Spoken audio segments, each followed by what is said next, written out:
చెన్నై చిన్నాభిన్నమవుతోంది. 3 రోజుల వ్యవధిలోనే మరోమారు ఉగ్రరూపం దాల్చిన వర్షాలతో జలసంద్రంగా మారుతోంది. 100 ఏళ్ల రికార్డును బద్దలు కొట్టిన వానలకు జనజీవనం అస్తవ్యస్తమై నగరవాసులు అష్టకష్టాలు పడుతున్న వేళ సైన్యం రంగంలోకి దిగింది. రానున్న 4 రోజుల్లో కురిసే అతి భారీ వర్షాల ముప్పు నుంచి నగరవాసుల్ని తప్పించేందుకు యుద్ధ ప్రాతిపదికన సహాయ చర్యలు చేపడుతోంది. క్లిష్ట సమయంలో పూర్తి అండగా ఉంటామని తమిళనాడు ప్రభుత్వానికి కేంద్రం భరోసా కల్పించింది.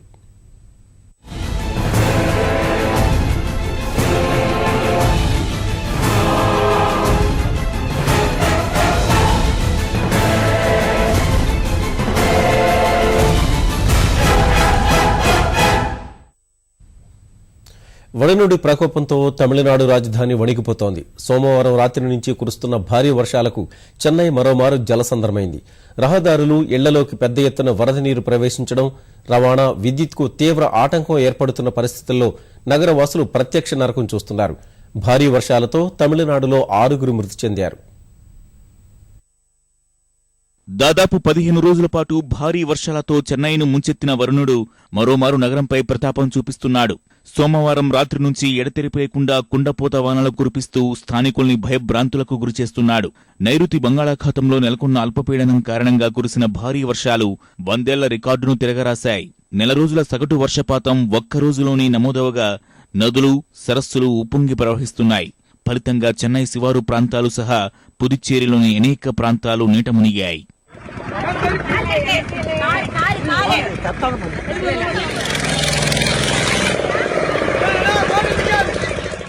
భారీ వర్షాలకు కాంచీపురం జిల్లాలోని శంబరబాకం చెరువు నిండగా ఎప్పుడూ లేని స్థాయిలో ఏకంగా 26,000 క్యూసెక్కుల నీటిని అడియార్ నదిలోకి వదిలారు.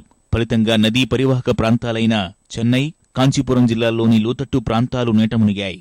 తిరువళ్లూరు జిల్లాలోని కుశస్థలి నది ప్రమాద స్థాయిని దాటి ప్రవహిస్తోంది. చెన్నై నగరానికి నీరందించే పులల్ జలాశయం సైతం నిండిపోగా ఎక్కువ మొత్తంలో నీటిని కిందకు వదులుతున్నారు.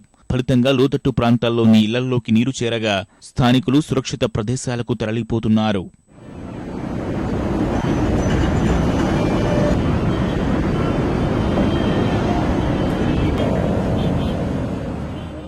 కొద్ది రోజుల క్రితం వరకు కురిసిన భారీ వర్షాలు మిగిల్చిన నష్టం నుంచి తేరుకోకముందే మరోమారు కుండపోత వానలో పడడం చెన్నై వాసుల్ని తీవ్ర ఆందోళనకు గురిచేస్తోంది.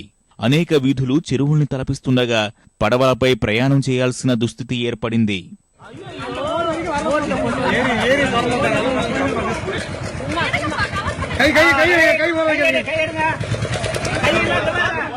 ఇళ్లలోకి ప్రవేశించిన వరద నీటి మధ్యే కొందరు కాలం వెళ్లదీస్తున్నారు.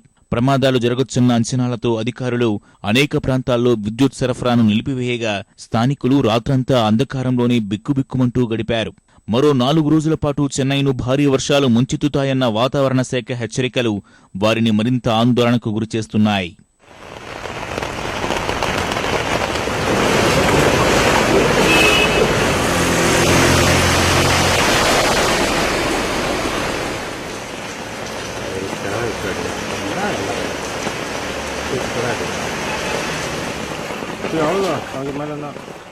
వరుణుడి ప్రకోపంతో చెన్నైలో జనజీవనం దుర్భరంగా మారింది.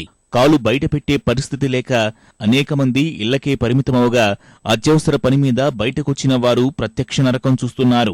ఎక్కడికక్కడ జలమయమైన రహదారులు, వర్షాల కారణంగా పడిన గోతుల మధ్య వాహన చోదకులు భయంగా ప్రయాణాలు సాగిస్తున్నారు. చెన్నై నడిబొడ్డున ఉన్న మధ్య కైలాస్ ఆలయం వద్ద రహదారిపై భారీ గుయ్యి ఏర్పడగా వాహన రాకపోకలకు తీవ్ర అంతరాయం ఏర్పడింది.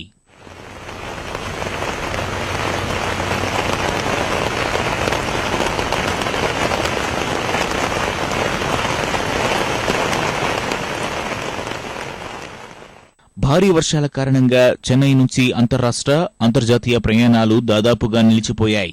చెన్నై విమానాశ్రయం జలమయమవగా విమాన రాకపోకల్ని అధికారులు నిలిపివేశారు. రైళ్ల శాఖది ఇదే పరిస్థితి.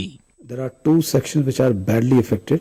One is Chennai Egmore Vilupuram section and the other is Chennai Central Gudur section. The trains we had to cancel certain trains and on 2nd December there would be more cancellations We are trying to inform people as far as possible. Senior officers of Chennai division are camping at control room of Chennai division, monitoring the situation, keeping an eye on it. The moment situation improves, so we hope to improve our traffic operations in those areas. తమిళనాడులో భారీ వర్షాల కారణంగా మరోసారి విద్యాసంస్థలు మూతపడ్డాయి. November ద్వితీయార్ధం నుంచి విద్యాసంస్థలు పనిచేయట్లేదు. మధ్యలో ఓ 4 రోజులు పాఠశాలలు తెరిచినప్పటికీ తాజా వర్షాల కారణంగా మళ్లీ సెలవులు ప్రకటించారు. ఈ నెల 7 నుంచి రాష్ట్ర వ్యాప్తంగా జరగాల్సిన అర్ధ సంవత్సర పరీక్షల్ని పాఠశాల విద్యాశాఖ వాయిదా వేసింది. తమిళనాడులోని మద్రాస్, అన్నా సహా వేరువేరు విశ్వవిద్యాలయాల్లో జరగాల్సిన పరీక్షల్ని వాయిదా వేశారు.